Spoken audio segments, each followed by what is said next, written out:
mostly complaining about the cold. We'll be hearing from him in just a moment, but we know he's just as excited as we are for El Clasico. Christian, Ray, Thomas and Gary here in the locker room. And Real Madrid are kings of the world, the first side in the history of the tournament to retain the Club World Cup. So does this win change anything? Does it give them a bit of swagger? A bit of swagger, a bit of swagger. The champions of the world. They shook up the world. Right. Remember that? Muhammad Ali? We shook up the world. Again, 2 consecutive World Cups. They've got to be having confidence coming out of the ear holes, Thomas. Right. And two tough teams, actually. Bale scores late against Jazeera, and then obviously Ronaldo, who, by the way, have scored 8 in his last 7 over all competition. So he is hot. And Zidane, by the way, 8 out of 10. Yep.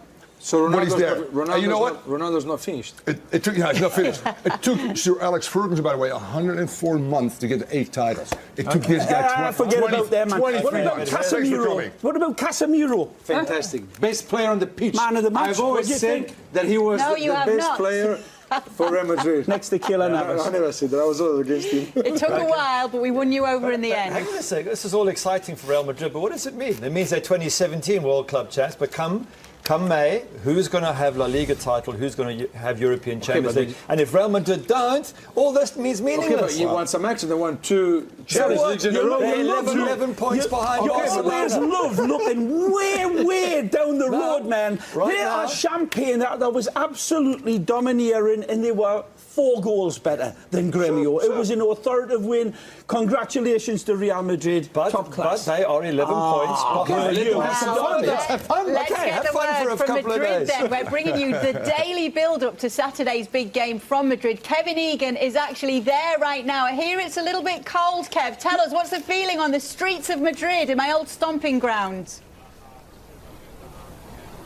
That's not okay. It's absolutely beautiful here in your gorgeous city of Madrid, like you rightly said. I'm going to have to join Bobo Vieri on some foot volley down in Miami soon, because if I keep eating these chocolate con churros, oh man, I'll be rolling back home to Miami. But it's great here. The feeling on the ground is nearly one of a false confidence, but these two teams are bickering, the fans are bickering, and only in Spain and in La Liga would you get this, when two sides like Real Madrid and Barcelona come together in this manner, that they're fighting about a guard of honour. El Pasillo, it's all over the newspapers, it's what everybody is talking about. I spoke to a taxi driver earlier today and he said, it's such a lack of respect from Barcelona. Why are they focusing on this? They're 11 points off the Blaugrana in the table. It doesn't seem to make sense to focus on this one thing as opposed to the football, but that's what they like to do here. Now, false confidence, I got that impression. 11 points off. Barca on the verge potentially of winning their 3rd straight El Clasico at the Santiago Bernabeu. But I spoke to a couple of people about that confidence today, and it's back. That swagger that you mentioned is back with Zinedine Zidane's team. I spoke to an Olmedo Reyes, but first, here's a Real Madrid fan, Abdul, beside their club shop. Most of the people will say Ronaldo, but it's a game, it's a team game. Ronaldo, maybe, but Modric, Kroos, Sergio Ramos, for example, are important players too. Sí! Así. Delighted to bump into Bruce Halliday, used to play for Newcastle United. Bruce, an old teammate of Ray Hudson's. Yeah, I used to play with Rocky back in the day, and looked up to him actually. He was a fantastic footballer. He used to, he got in the first team a lot earlier than I did, and I think I watched his debut. I watched one game against Stoke City, and he was brilliant for a young boy. So very sad to see him leave the country. He actually was pretty good at racehorse tips, and he gave us a couple as young boys, young apprentices. He gave us a couple of good tips, and it helped supplement our wages. Beautiful. I remember the horse I gave him as well, Bruce. 16-1 winner was called Silent Valley. 16-1 won at Newcastle. Still remember that? Yep. Everybody made you a few bucks. I made some good friends that day, I tell you. Nice find there, Kevin Egan. Tell us a little bit more about what it's been like in Madrid then. It's your first time there. Vieri was giving you some restaurant tips. He's wondering if you've made any of them.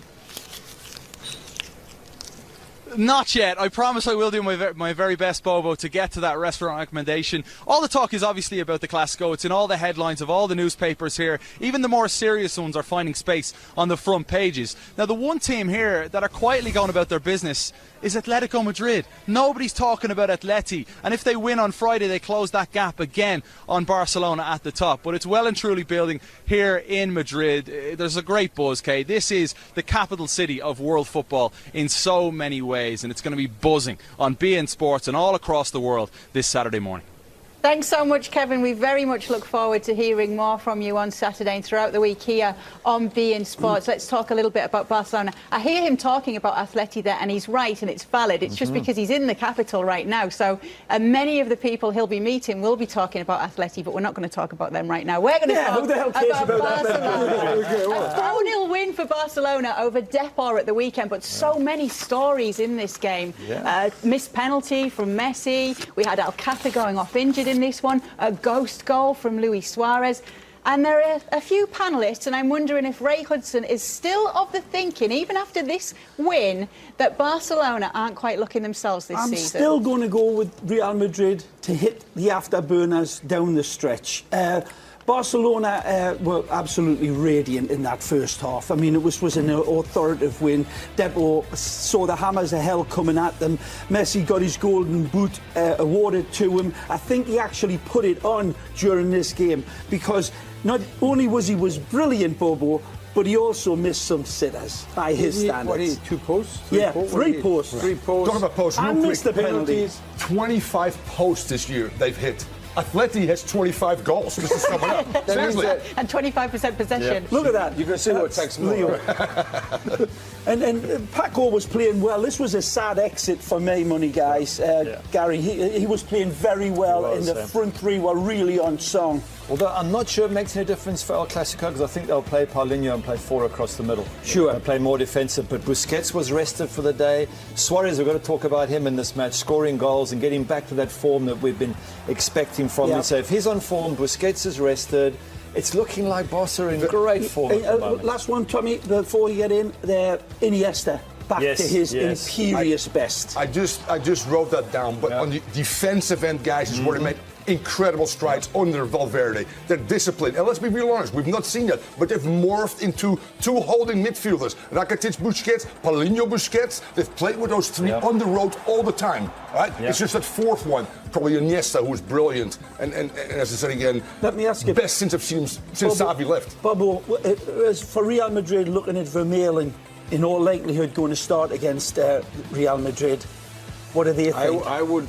If I'm Benzema, I stay on Vermaelen the whole game. Me too. The whole game. That's a big game for the Belgian to come into this game. And you're not trusting Vermaelen in this game? You're not trusting him? No, hey, you know, he's been a good player. Is he fully trustworthy along the lines of Umtiti, Mascherano? I'm not sure. This is an acid test for him, Kay, and he's not going to be coming up against, you know, regular players. These are the world champs, and they are looking at the Bernabeu, and they're going to go at Vermaelen. But the pressure's on Real Madrid, surely. Oh, they have to win. I mean, even a draw, you're still 11 points behind if they win the game in hand, 8 points behind, and you've still got Clasico away. But don't they love it, Gary, when the pressure's on them? 8 points behind Barcelona with a win? They're going to anything and they're going to. I think the biggest question there is we all agree Bale's not going to start. He played 10 minutes against in the last 2 games, came off the bench, scored a big goal for a 2-1 win. So he could be the X factor. But to me, if you're talking about Modric, Cruz, and Casemiro, who's number 4 in midfield? Asensio, Isco, Vasquez? No. Isco, Disco. I think so. 100%. I say he's not changing that team. This Real Madrid side, every time we've seen it in this era of Real Madrid. I keep calling it the era of Real Madrid, like it was with Guardiola. That was his era. That was Barcelona and the footballer at their absolute zenith best. This Real Madrid side, when you think you've got them on the ropes, that's when they like it. That's when they come out and they hit you harder. Any other team than Barca, I would agree with you. But you want to make up 8 points against this Barcelona side. And people have been saying that maybe they're weak. But I'm looking at they played Juve twice. They weren't weak. They played Atleti away. I think this is a harder side to beat than almost any Barca side. They drew 2 games in a row in the Liga. So that's point. It's losing points. And you get the 2 hottest forwards in La Liga right now going at each other as well. So the center 2 backs, Piqué and Vermaelen, the lack of speed really worries me without Umtiti, to be real honest with you. Especially the way Isco goes in and leaves his midfield. But Benzema, he's not speedy Gonzalez now. He's not. What about the goalkeeper? birthday this Gary. I mean, week. we can go on and on. The 30th subplots birthday in this this game. 30th. Sorry. There's subplots in this game. These two great goalkeepers. I mean, outstanding. Which one you take? I think Ter Stegen at the moment, because Kayla's been in and out, and he hasn't. I think as a keeper, you need to play 10, 15 games back to back to get into a rhythm. He always pulls out the best. Ter Stegen is the big games quality at the moment. One more thing. I know it's a statistic. They've only given up 3 goals on the road, Barca. Best out of all 5 top leagues in the world, by the way. 3. Kidding me? Umtiti was in most of those games out, Thomas, and I think he was the best defender. No Isco. That's my prediction. No Isco to starting 11. I'll buy a milkshake on that one. Fair enough. You're on. Horse tips from this one and milkshakes as well. Listen, quick time to talk about Serie A. It's musical chairs at the top of the table. This weekend, it's Napoli who top it. But Dybala was left on the bench again for Juve, and there's been talk about whether he is fully focused on his professional career right now and whether this is a message that's been sent to him. So, was Allegri right to bench him again for this one? Of course, if you don't train, you're not concentrated, your head's in the clouds. Allegri said that they're saying that he looks like Messi, plays like Messi. He said that it's hurt him. It's hurt him. That's why he's on the bench. Because It's gone to his head. Of course, he's not training. He's not playing good. So you're on the bench, my friend. And Juve, they have an amazing team. They can do that. They can bench their best player. Let me ask you this. Does focused. Dybala have that character? The superstars that play in that position, they want the spotlight on them. That's what makes them great. Is Dybala that type? I don't know. We're going to see this year. This year is going to be sometimes he's a World Cup coming up as well. He's a great player, but I really think that Juve has become a better team. Pjanic has all of a sudden become the Dybala, and he's more disciplined. He works harder. You got Khedira and Matuidi. That's just a very good threesome in midfield. Yeah, He said right to do so. Okay. You like we said? He said it yesterday that they're more focused. They've been focused for the last 3 weeks. Yeah. Okay, so he needs to change that attitude a little bit. Just to talk about PSG very quickly, Ray's not happy that Mbappe, Cavani and Neymar are getting nicknamed the MCN already by the English-speaking press in Paris. So you came up with one of your own. I like Ken. I like Ken. Kylian for Kylian Mbappe. Edison, Cavani, and Neymar.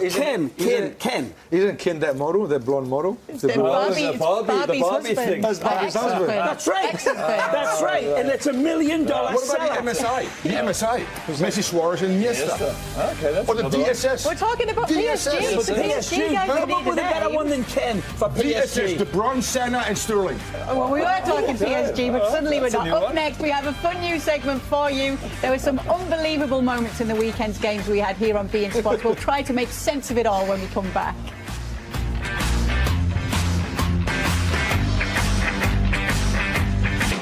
The Locker Room is presented by Ford. Go further. Time for our top goals brought to you by Ford. We'll start with Christian Vieri. He's picked one of the Barcelona goals this week. Luis Suarez's goal. Look where they started. From the back, 1-2 touches.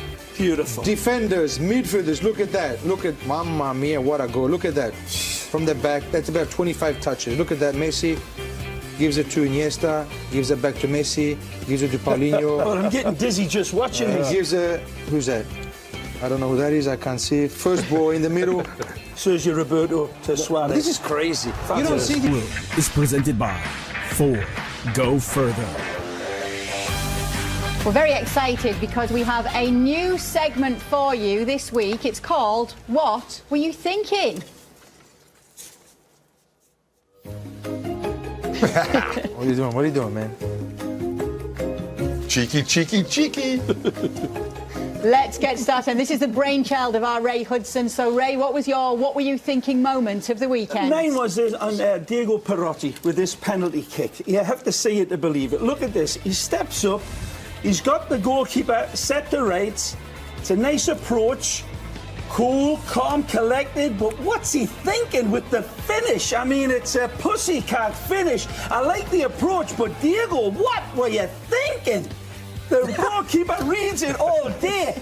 Mamma mia is right. Mamma mia. Gary Bailey, you've gone for one from the goalkeepers. Goalkeeper. Steve Mandanda, what were you thinking with this one? Because you've got to get your body behind a shot. He's playing for Marseille against Lyon. From Nabil Fekir, the free kick there. Christian Vieri, it's what were you thinking I'm not too sure if it's what Messi thinking after he keeps getting denied by the woodwork on a weekly basis. Wow. Messi, he's laughing too. He's the only one that hits the post and laughs. Mr. Messi, what were you thinking, my friend? I thought he could have scored here. He should have kept the ball lower on the first post. Here he is again. What do you think he's thinking, Mr. Messi? I mean, he sees the goal, but he laughs. But it's like he's trying to be too perfect, I think. It's not quite going right for him. That's what he's laughing at. Really. This is a definite what were you thinking. It's another goalkeeper one as well from you, Thomas Rongen. Absolutely. It's Stefan Ruvieri from Saint-Etienne. By the way, he's French-Basque. That makes him crazy, I'm telling you. Stefan Ruvieri, what were you thinking? My what were you thinking is actually the referee in the Barcelona game, because Luis Suarez shows us some wonderful skill with a little Rabona to score a goal, and once again Barcelona are denied a ball that crosses the line. Ref, what were you thinking? He told his little boy, I'll do a Rabona in the game for you, and this is him doing it. It would have been a goal for him, and it was denied. So I'm asking the referee, what were you thinking in this game? That should have stood for Luis Suarez for the audacity of doing a Rabona alone, and he's definitely got no confidence issues, let me tell you. Goal Next line up, technology, our Kay. picks by Soccer.com. We predict the weekend's results. You can play along too, and I agree with Gary Bailey. They need goal line technology in La Liga. Come on, man. Welcome back to the locker room. It's Being Picks time, brought to you from Soccer.com, where we choose the winners from the biggest games of the weekend. Please visit beingpicks.com, play along with us to get the chance to win a gift card of up to $250 from Soccer.com. We are starting with our super match, of course, this weekend. The gift certificate of $250 if you can predict this one. Real Madrid against Barcelona. Ray Hudson. I don't know if I can pick the score in this one. El Clasico, a different breed of a football game. But I'm going to take Real Madrid. Real Madrid killed them in the Super Cup, and I think they'll kill them again. I don't know if it'll be that scoreline, but Real Madrid have too much. 2-0 Barcelona. Suarez, Messi. Gary Bailey. I've gone for the draw. Real Madrid are in good form at home. Barca are in great form away from home. To me, I can't separate them. Thomas Rongen. I'm going with Mr. Bobo Vieri. 2-0 for Barca on the road. I'm going to add a nice bit of symmetry to this one. Don't you worry, Ray. I'm going for Real Madrid as well, because I want this to get a little bit more competitive in La Liga. OK, let's head to the Premier League. Our next one is Arsenal against Liverpool. I think I'm going first with you, Gary Bailey. Yes, last 15 games, Arsenal at home, 14 wins. Only team to beat them was Manchester United, and Liverpool are not as good as Man United, so Arsenal to win. Thomas? Liverpool to win. What? OK, Ray? If Arsenal can only beat Newcastle United by 1-0, I'm taking Liverpool. Christian? Liverpool. Actually, I'm going for Liverpool as well in this one, so you're standing right. alone on that one, Gary. Juventus against Roma. Christian Vieri. Juve. What Ray. he said. All right, two of you for Juve. Thomas? Roma. Really? Milkshake. Totti right now in the stands Gary. all the time. They get wins, man, on the road. 41 wins out of the last 44 for Juve. Untouchable. I'm Juve going for to the win. draw in this one. I've seen too many draws between the two of them. Get Real off the fence, Sociedad Gary. against Sevilla. Thomas? I took the away team. Who was the away team? Sevilla. Yeah, Sevilla. of Gary? course. Draw. 2-0. Tight game. Ray? I'll take Sevilla. Sociedad have not won in the last 5 games. Vieri? I draw. Yeah, you're right. Draw. I'm going for right. Sevilla as well in this one. I think that they can do it. Valencia against Villarreal. Ray? Valencia, absolutely. Christian? I'm changing. I draw. No, you're right. You went for a draw. It's a local derby as well, so... It's a derby. You didn't know it's a derby. Changes in my name. Like the weather. Like the manual weather. The away team. Villarreal. Villarreal, See. Gary? Valencia at home. Villarreal have lost 3 of the last 4. Come on. I'm going for Valencia as well in this one to bounce back to winning ways. We would just like to send our best wishes to Kaká with whatever he chooses to do next. He announced his retirement as a pro player at the weekend, and what an absolute gentleman this man is. So Kaká, we wish you well from everyone here on the locker room. Thank you so much for joining us. We will continue to build up to El Clasico this week every single day. We'll be hearing from Kevin Egan in Madrid as well. We thank him for joining us tonight. We'll see you very soon. El Clasico is coming. Hey, the Clasico is coming. Come on, get the Nice boots, by the way, Barca Kay Murray. one out.